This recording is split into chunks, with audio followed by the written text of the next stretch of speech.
This is day 22 of me moving from New York to Lagos, Nigeria, and I got scammed.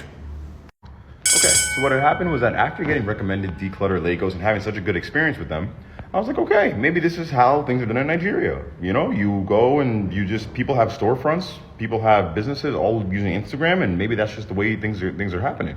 And that is the case, but there also is a lot of fraud happening as well. So I've recommended another Instagram account. Hey, just lovers, and welcome back to Buzz Trending Jays. Now, we all know that in Nigeria, Instagram is not just for posting pictures. It is a massive, bustling marketplace where you can buy anything from the latest fashion to household appliances. It's convenient, it's fast, and it's how a lot of us get things done. But what happened when that convenience turned into a costly nightmare? Today, we are looking at a story that is becoming too common. A story about the dark side of Instagram shopping in Nigeria. We are talking about sophisticated scammers who create legitimate looking businesses, gain your trust, and then vanish with your hard earned money. This isn't just a warning for people abroad. This is for everyone living and hustling right here. These scammers are local, they are clever, and they prey on the trust that our online community is built on. The story we are about to see is from a man who just moved back to Lagos from New York. He was doing what any of us would do, trying to set up his new home, looking for good deals on essential items like a TV and a fridge.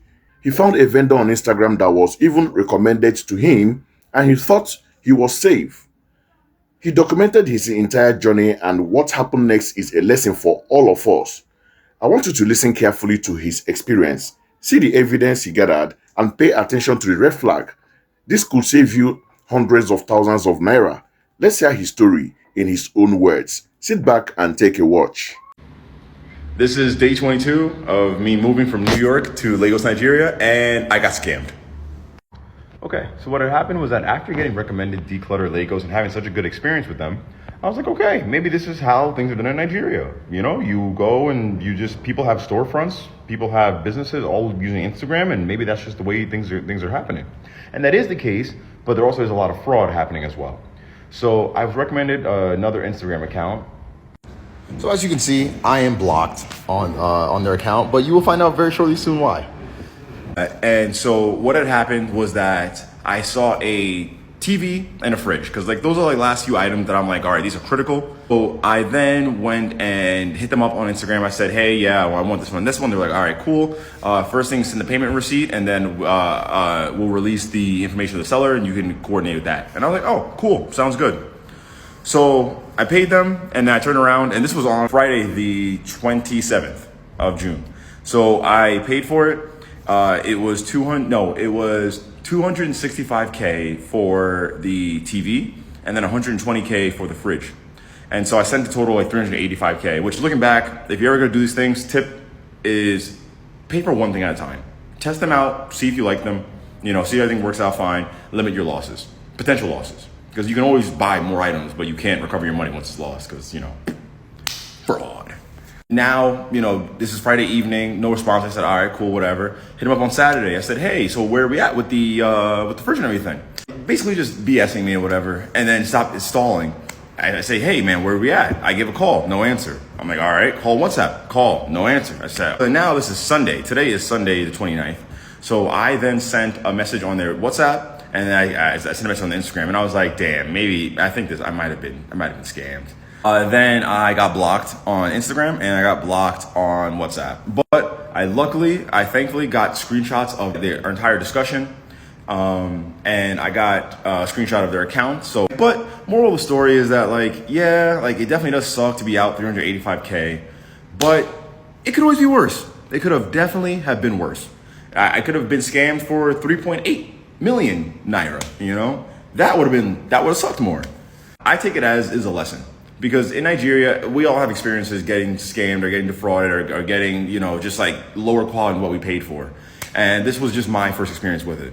And I'm thankful that this is my first experience so far. And I've been here for almost a month. There were plenty of opportunities and plenty of ways where I could have gotten scammed, could have gotten finessed. That was my experience so far. But like I said, it's okay, because I will still be getting a fridge anyway. I'll still be getting a TV anyway. And now I have a lesson in mind to just be a little bit more circumspect. I share these stories so that people can learn from my experiences and you can avoid making the same mistakes that I did on your move to Nigeria. So like I always said, I'm going to give you guys my raw, unfiltered life, the wins and the losses, and whether the ups or the downs, we're still going to ball. Wow, just wow. The first thing that strikes you is how calm he is about losing nearly 400,000 naira. But that's what makes his message so powerful. He's not just angry, he wants to educate. So let's break down the gist and the lesson here. Number one, payment before delivery. This is the biggest red flag. The scammers insist on full payment before he could even get the seller's contact details. For a new vendor you've never used, always, and I mean always, try to insist on payment on delivery. If they refuse, that's a major warning sign. Number two, the broker system. Notice the Instagram page wasn't the direct seller. They claim to be a middleman connecting buyers to sellers. This creates a layer of anonymity that scammers love. They can shut down the page and disappear, and you have no way of tracing the actual person. And big props to him for being sharp enough to screenshot everything. Yeah, I love that he was detailed enough. He was meticulous. He used knows what. He was meticulous enough to screenshot the bank details and the conversation they had. He showed us the details. The account name Nelson Moses Sodangi or Sudanji, and the bank Access Bank. The Instagram handle was at best underscore used underscore household underscore items. By sharing this, he's helping the community identify and avoid these people. This is how we fight back. So, how do you protect yourself? First, follow his advice. If you must try a new vendor, buy one small, inexpensive item first to test them out. Second, check the comments and tag posts on a vendor's page. Do they have real people tagging them in photos with the product, or are the comments turned off or generic? Third, trust your guts.